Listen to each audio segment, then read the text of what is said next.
देखिए बिल्कुल हर जगह पे एक चीज़ ज़रूर समझ में आ रही है कि प्रशासन बिल्कुल सहयोग नहीं कर रहा।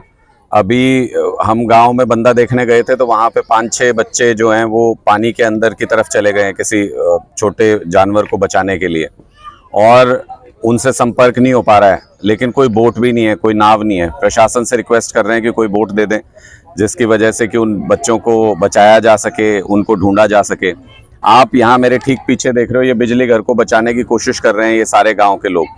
चारों तरफ दीवार पे मिट्टी लगा के किसी तरह से पानी को रोक सके ऐसी कोशिश कर रहे हैं। अब ये दीवार गिरने वाली है, पानी के दबाव में पानी 5-5, 6-6 फुट दीवार के साथ खड़ा है, ये दीवार गिरने वाली है। प्रशासन को इतनी मदद भी प्रशासन नहीं कर सकता। सारे गांव के लोग, सारे संसाधन यहाँ मौजूद हैं। प्रशासन से बस ये मदद चाहिए कि बोट अगर दे दें तो बाहर से दीवार को सपोर्ट किया जा सकता है। इन सब छोटी छोटी चीज़ों के लिए तरसा दिया है सरकार ने। ना सरकार के प्रतिनिधि आ रहे, ना कोई विधायक मंत्री आ रहा है, ना कोई अधिकारी आ रहा है। गाँव वालों को अपने सहारे पे छोड़ दिया है कि जैसा जो होना है आपके साथ हो, सरकार को कोई लेना देना नहीं। तो ऐसी स्थिति बहुत दुखद है। सरकार को दुख के वक्त, मुसीबत के वक्त लोगों के साथ होना चाहिए, साथ खड़े होना चाहिए। वो कमी कहीं ना कहीं हर जगह, जिस गांव में भी मैं गया, वो नजर आ रही है। देखिए, कई गांव पानी में घिरे हुए हैं, मगर सरकार का दावा है कि लोगों को सहायता दी जा रही है। नहीं, मैं तो यहाँ साक्षात आपके सामने खड़े हैं सारे के सारे गांव के लोग। ये जितना काम यहाँ पे हो रहा है, ये सारे गांव के लोग आपस में मिलजुल के कर रहे हैं। पूरे गांव के चारों तरफ बंदा बना दिया लोगों ने अपने दम पे, खुद लग के। प्रशासन की तरफ से जो बेसिक सहयोग है, हमने कल भी एक बात कही थी, कितना मुश्किल काम है ये कि 100-150 गांव जो सड़क मार्ग से कट गए हैं, उनको एक एक बोट उपलब्ध करा दी जाए, जिसमें वो अपना कोई ज़रूरी सामान है, कोई परिवार का सदस्य है, कोई बच्चा फंस जाए कहीं पे, कोई पशुधन कहीं फंसा हो, उनको सुरक्षित निकाल सके। ये कितना मुश्किल काम है आज की सदी में कि एक गांव को एक बोट दे दी जाए। गांव के लोग भी खुद मैनेज कर सकते हैं। सरकार इतना सा भी करने में नाकाम है पूरी तरह से। दूसरी तरफ मुआवजे के लिए इंतज़ार कराया जा रहा है लोगों को लगातार। तीसरा, जो जितने भी ये घग्गर के जितने तटबंध टूटे हैं, ये सब सरकार की कमी से ही तो टूटे हैं ना। इसकी कभी सफाई हुई, 5-5 फुट की रह गई है घग्गर नदी। इतना बारिश का पानी आता है इसमें, 5-5 फुट की नदी होगी तो कैसे टिकेगा। तटबंध कभी ठीक किए ही नहीं, सालों साल बीत गए। घग्गर के तटबंध पे कभी पैसा खर्च नहीं किया सरकार ने।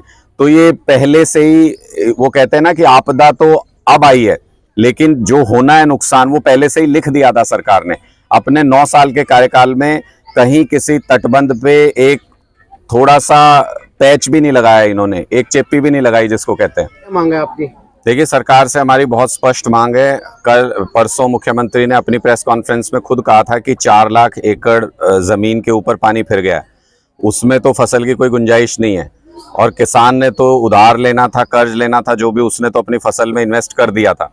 तो हमारी ये मांग है कि 100% नुकसान के हिसाब से सभी किसानों को जिनके खेत में पानी लगा है, अब ये उसमें अपना ये ज्ञान ना बघारने लगे कि किसी को 75% देंगे जी, किसी को 50% देंगे जी। जिसके यहाँ भी बाढ़ का पानी लगा, उन सभी किसानों को 100% नुकसान के हिसाब से तुरंत मुआवजा दिया जाना चाहिए। और अब तो ये जगह और ज़्यादा बढ़ गई होगी क्योंकि पिछले 2 दिन में भी कुछ इलाकों में पानी गया है। इसके साथ साथ जिनके मकान का, जिनके काम धंधे का नुकसान हुआ है, उनको तुरंत मुआवजा दिया जाना चाहिए। जो जान माल का नुकसान जिसका हुआ है, उसको तुरंत मुआवजा दिया जाना चाहिए और सम्मानजनक मुआवजा दिया जाना चाहिए। एक तो व्यक्ति ऐसे हैं जिन्होंने 80-80 हजार रुपए पर एकड़ के हिसाब से जमीनें भी ठेके पे ली थी, और वो तो बिल्कुल बर्बादी के कगार पे पहुंच चुके। नहीं, देखिए, इसीलिए हम कह रहे हैं कि सरकार जितनी देरी करेगी उतना किसान की उम्मीद टूटती जाएगी। क्योंकि कर्ज लेके किसान इसलिए फसल लगाता है कि उसको पता होता है कि ये फसल जब होगी तो कर्ज उतर जाएगा। अब वो फसल होनी नहीं है और इस साल में गुंजाइश बहुत कम है।